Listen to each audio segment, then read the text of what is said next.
What are the three core fantasy football questions surrounding the 2022 Chicago Bears going into training camp? It's time we're breaking down right here and right now as we begin another week of Locked On Fantasy Football. Are Locked On Fantasy, your daily NFL fantasy podcast. Part of the Locked On Podcast Network. Your team every day.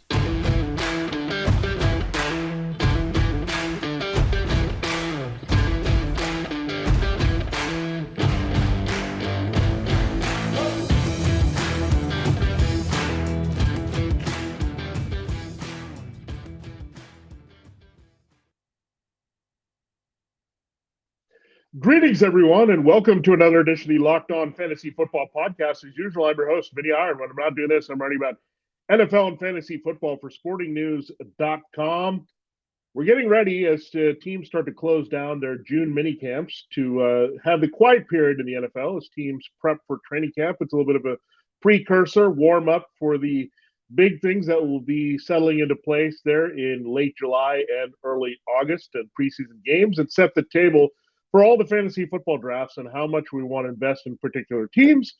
The Bears are a good question mark here that we need to explore in 2022. They got a lot of key questions that we want answers for in fantasy football. That's today's team as we turn the page from the NFC East to the NFC North. So we're going with three teams this week from that division. We'll start with the Chicago Bears, then we'll get to the Detroit Lions and Green Bay Packers. So we'll get there, and then next week we'll wrap it up looking at the Minnesota Vikings and push forward there all around the NFC. We'll get to all 32 teams with this series, and we're going to be asking the three key questions surrounding each team, and usually tied to the quarterback, running back, and wide receiver / tight end situation. So the Chicago Bears, there's one and only quarterback question that we have. What are we going to get out of Justin Fields in this new offense? It was not very good last year for Matt Nagy. He did not adjust well to Justin Fields' skill set. There's some talk about, was Justin Fields invested enough? Was he quick enough to learn the playbook? Was he expected to start there with Andy Dalton being the bridge quarterback? So a lot of key questions there. Justin Fields going to year two, completely different offense. Luke Gentry comes over from the Packers. So Packers style of offense is what the Bears are embracing here. Now, what does that mean exactly? I mean, we know they've had a quarterback that's been pretty consistent and elite for several years, the back-to-back MVP Aaron Rodgers. We know Justin Fields is not quite at the level. He doesn't even have a full year of starting under his belt. Two key questions: how much is Justin Fields going to get to push the ball downfield? How aggressive they're going to be? So really two parts of the Justin Fields upside, and even just looking at what his floor might be here in 2022. Are they going to be aggressive, let him loose, get the ball downfield, especially when you have Darnell Mooney as their only kind of reliable wide receiver here? Byron Pringle, they've buzzed about him a little bit coming over the Chiefs, but we know he was just a complimentary target there in Kansas City. And then Velus Jones right now is the next guy. He's a rookie from Tennessee, kind of a surprise draft pick for this team. Otherwise, it's a mashup of different guys. So there's not a lot after Darnell Mooney here for Justin Fields. Mooney is a good field stretcher. Fields and Mooney did show some chemistry there, but you lose Allen Robinson. We know that was coming after the injury-riddled final season there with the Bears. So Justin Fields, we want the reins off a little bit, get the ball downfield. He has a pretty big arm. We know that. We saw him hit a home run at Wrigley Field in batting practice. So we know he's pretty strong. So we can push the ball downfield, certainly as a quarterback. Let's hope so that his highlight is not on the baseball field in practice this year, and he can actually turn practice into production and real results here on the football field. So looking at Justin Fields, again, will they take the reins off being in year two, or will they say, okay, he's adjusting to a new offense, this kind of start over year, kind of a red shirt year that he had in 2022 with a lame duck Nagy, and do they go there, and are they careful with him and really go run heavy? And that's what we're a little bit concerned about here, is that he's not going to get enough opportunities pushing the ball downfield the passing game, and that's why right now we bury him as a QB2 despite having such great second-year talent here physically with his arm and his leg. So that is the part two question there regarding Justin Fields. Will the Packers style offense, the Bears, will they incorporate more of Justin Fields' designed running here? This is an important part of his game because, again, this is the cheat code we've talked about. You got to be able to run a little bit for this type of quarterback that's young to help us trust him as a consistent scorer. come into even the back end QB1 conversation right now, there's a lot left to be decided. Do they trust Fields? Do they want that part of his game there? Could they go take off and running here without just thinking about it within the structure of the offense? There's a lot of question marks there about, again, how willing they're going to be to do this. Are they going to focus on just the short intermediate game, making him efficient, playing off the running game, the traditional running game, I should say, with David Montgomery? So a lot of concerns here about this offense and the supporting cast. The offensive line, when we did our offensive line rankings, they came down second worst behind the Raiders. So the Bears don't have a lot of up front that he can put in front of Fields here to trust him to stay protected to go downfield. Is that going to make him scramble a little bit more and be improvised and out of the offense and produce? We'll see. Will they encourage that, or will they want him to play within the framework? So the Bears, we're going to hope to get a few more answers with their young quarterback. But for now, call us a little skeptical here that you'll see that big transition and transformation quite yet. Again, this is, starting over in a different type of offense. Basically, you could say he's a rookie all over again. Doesn't have the typical support that you get in year two. A lot of the teams invest around their quarterback after their rookie season, but it looks like his supporting cast has actually regressed here with the protection and the weapons, and maybe being a little bit more conservative even in the offense. So right now, Justin Fields, the answers are not great. We want to see a little bit more. We want to see some buzz, something coming out of this offense in year two, because there was some of that last year, right? Justin Fields was drafted. All the Bears fans were excited. But then you had the Andy Dalton situation where he had to start over him, and that kind of fizzled here quickly. Now, I think the expectations have been tempered. The Bears fans are, here we go again with another quarterback. We've seen it with Jay Cutler, gave them a few good years. Mitchell Trubisky had some playoff team success there with Chicago, but nothing materialized as a quarterback. So they don't want to have this. I mean, they've had it over the years of Rex Grossman, Cade McNown, any first-round quarterback in Chicago, Trubisky. It just continued here. So Justin Fields, there's not a lot of confidence he'll break that tradition. The Bears fans are, rightfully so, based on their history of frustration, are going to be only believing when they see it here out of their young quarterback. All right, that is a good look here at the Chicago Bears here. We have to tell you, remind you that this episode of Locked On Fantasy Football is brought to you by BetOnline.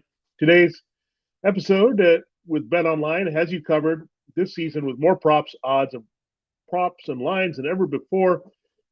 BetOnline, where the game starts. All right, we will also tell you that it's a special time of year with jewelry and getting someone special in your life that right gift here at BlueNile.com. You can celebrate all of life's special moments, from creating the custom engagement ring of our dreams to gifting the classic and timeless jewelry piece at all prices that you wouldn't expect or find at a traditional jeweler.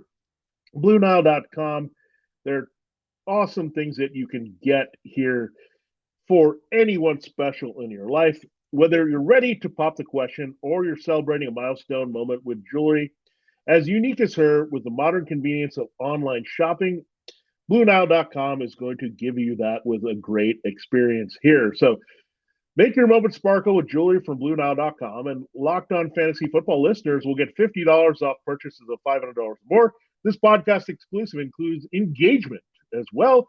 Use the promo code LOCKEDON. That's the promo code LOCKEDON. Plus, every order you get from BlueNile.com is insured, ships free, and arrives in discreet packaging that won't give away what's inside. That's always a special. Shop stress-free and find your favorite piece. Only BlueNile.com. Lean on their experts on hand 24/7. They're going to take care of you and give you a great spot here. So love it with BlueNile.com. Take advantage again. Use the promo code LOCKED on there, and you'll get a $50 off with the purchases of $500 or more, only at BlueNile.com.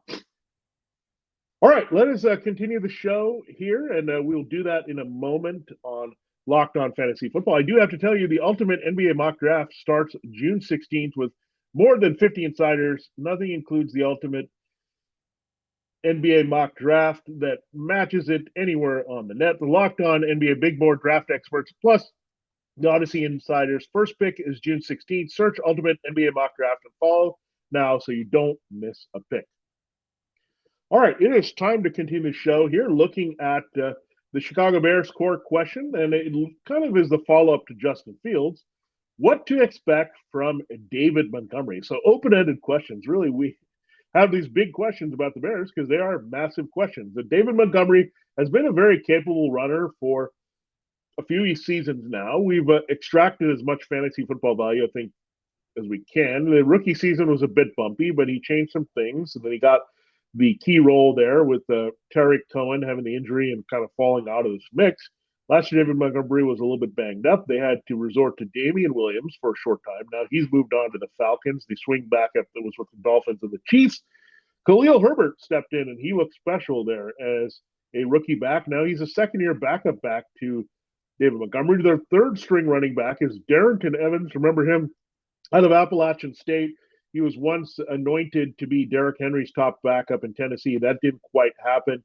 He just couldn't stay healthy and on the field. He was going to be a change of pace. So good receiving skills Darrington Evans has. He has some home run ability here. But we saw Khalil Herbert. The Bears are high on what he can do. David Montgomery is a bit pedestrian with his running style. He doesn't really blow you away. He's not very explosive. He really grinds to get to 4 yards per carry. He doesn't really hit that mark on average consistently. So David Montgomery, the key for him is volume and the opportunities in the red zone. And again, not just volume in carrying the ball, getting those 20 carries potentially when the games of the Bears are ahead. That's not going to be a lot, I don't think, in 2022. But the pass catching, the dump offs and all that, he was once compared on the field to Kareem Hunt coming out of college there, and we just haven't seen it from the Iowa State product the way we expected here. So Montgomery is a doable back in terms of fantasy and giving some RB2 value. He has some value in half point and full PPR because of receiving skills. But watch out for Khalil Herbert. I'm not going to be really banging the table for you to draft David Montgomery. I think he's a fine RB2, but he's an uninspiring RB2. He's one of those guys you just take and hope for the best, but you know that things could really go south with his durability issues, and Khalil Herbert could be the guy. So would I want to invest in David Montgomery as an RB2 or take a flyer on Khalil Herbert, say as an RB4 and RB5? I think I'm going to lean toward the latter right now.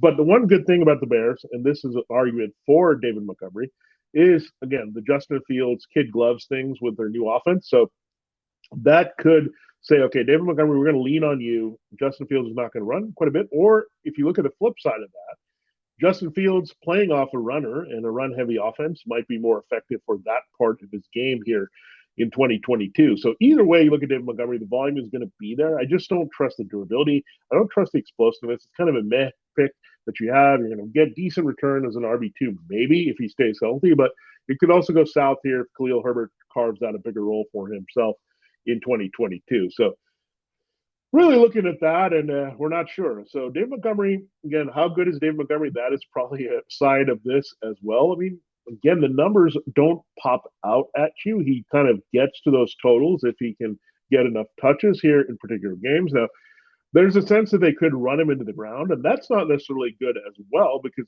he's not proved that he can be totally durable here. So he's had injury history as well. So if they're going to try to give him 250 touches here in that range, he might break down easily. And really, he could also be hampered by Justin Fields not running because that's someone to play off him, someone to get attention in the backfield. So Justin Fields is pretty shaky, and we can avoid him easily as a QB2, but needs to show us a lot to creep into weekly starting status or even the streaming potential there that we can totally trust. David Montgomery, we do have some level of trust because of our history with him, but pushing forward there, it's going to be difficult there with David Montgomery. So, again, I'd be buyer beware of David Montgomery. I want to see what you get. Khalil Herbert, it's a new style of coaching staff here, looking at different skill sets. We know the Packers with Aaron Jones, with Luke Gentry there, they toggled to A.J. Dillon a little bit more. Could that happen here with a David Montgomery, Khalil Herbert situation? And Montgomery not nearly as explosive or special in his early years of production that Jones has been for the Packers. So some things to keep in mind there with the Bears. So the Bears are just not a team where you want to invest too much in the principles right now. But it does get better when we talk about the receiving core, and we'll do that in the final segment here of Locked On Fantasy Football. That will be our final key question about the 22 Chicago Bears going into what they could give you in fantasy football here this season. BetOnline.net, as we said at the top, they're our title sponsor of the show. It's your number one source for all your betting stats and sports information. Find all the latest sports developments, news, and odds, including this year's basketball championship matchup, the NHL hockey conference finals, Major League Baseball, and of course, all the latest fighting news from MMA and UFC and boxing. It's been exciting. The NBA with the Celtics and Warriors, that series going back and forth. You've had Stanley Cup get revved up there as the Lightning try to get back and take down the Avalanche. So, looking for a third title there. So a lot of good stuff to look at there with NBA and Stanley Cup. Baseball really looking to that home stretch in early July for the All-Star game. So good stuff there. Combat never stops here with big fights all the time. BetOnline is your convenient source for all your sporting wagering information, including live betting, esports, and more. Head to the website today or use a mobile device to learn more about the trends and action. BetOnline, where the game starts. All right, it is time to close the show here. And battling a little bit of cold, but we're also battling the Bears' limited fantasy football prospects here on Locked On Fantasy Football. Our last question is, who's going to help Darnell Mooney most in the passing game and maybe be a viable source of fantasy football production? Darnell Mooney is a special player. He's been a fantasy football darling as a rookie. Then he really took off last year, lived up to the expectations. At times, he had a better chemistry and production potential there with Justin Fields or Randy Dalton. Part of it is Fields has that big arm to push it downfield. Fields and Mooney just felt more comfortable together as young players here. So Darnell Mooney, is he a number one? That's the first question. I think he can be. He's got some good, speedy skill sets here, as well as his ability to be kind of reliable all over the field with his route running. So Darnell Mooney's kind of evolving into that role. So he's going to dominate targets. Now, if we had a lot of questions about Justin Fields and David Montgomery, we do not have them about Darnell Mooney because the Bears have to throw to a guy. The talent is there. The volume is going to be there. The Bears are probably going to trail with their defense in transition. So Fields is going to be chucking a lot. Mooney is going to be his guy getting 8 to 10 targets probably in most games here. So love Darnell Mooney, but who's going to be next? Can you find anyone else? You look at Byron Pringle. I mean, he hasn't done a lot. He's flashed for the Chiefs a little bit occasionally because he had Patrick Mahomes' arm. Velus Jones, surprising draft pick. He's third on the depth chart. You have Equinemius St. Brown, one of two St. Browns, not on the Packers in his division still. You have Tajay Sharp, remember him, the Titans and Falcons receiver. You have Dante Pettis. He was with the 49ers and Giants, and Daz Newsome, a draft pick of the Bears just a couple of years ago. So really a mixed bag of wide receivers. Pringle is more of a journeyman to me. That's kind of skill set. Jones, we'll see. He can fly. We saw that at Tennessee. That was kind of his calling card and why he got drafted here by the Bears. But these rest of these guys are just a guy. They're just guys that travel a little bit. St. Brown hasn't really done much for the Packers. So he's got some familiarity with the offense with Gentry there, but that's about it here playing there. So where do we pivot if it's not going to be with these wide receivers? Let's hope it's Cole Kmet. Kmet did not score a touchdown last year.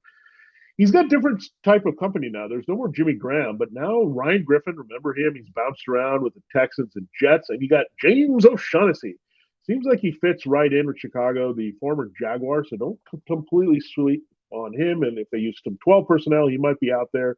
But Griffin O'Shaughnessy might cancel each other out. Cole Kmet out of Notre Dame has teased a little bit with his skill set. He should be more involved in the passing game. I think you look at his Packer-style offense, they should try to treat him more like Robert Tonyan, but we've seen a double-digit touchdown season out of Tonyan, while Kmet did not score at all there in 2021. So what will the Bears do there to complement Mooney? It figures if Mooney's going to stretch the field a little bit, they're going to open things up with Fields. That Kmet working the short to intermediate routes is a security blanket for a young quarterback. He could definitely pan out a little bit. Griffin has bounced around. He's kind of slowed down. O'Shaughnessy has got some skill set here, but being third on the depth chart means he's not a real threat to Kmet here. So you figure there's going to be some going through Pringle. I mean, just by default, he's our number 2 receiver.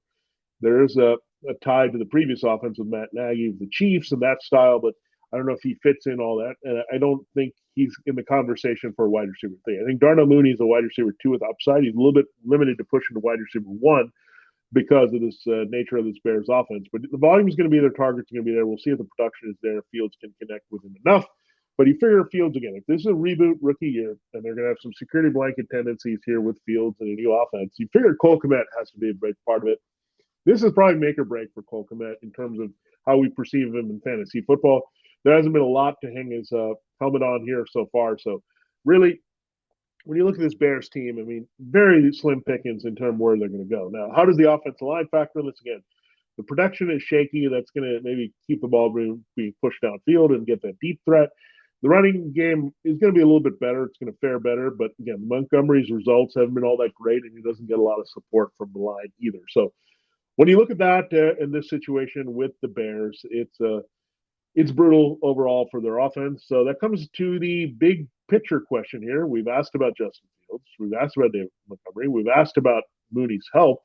How much do you want to invest in the Bears? I'd say not a lot in fantasy football. I want to wait and see.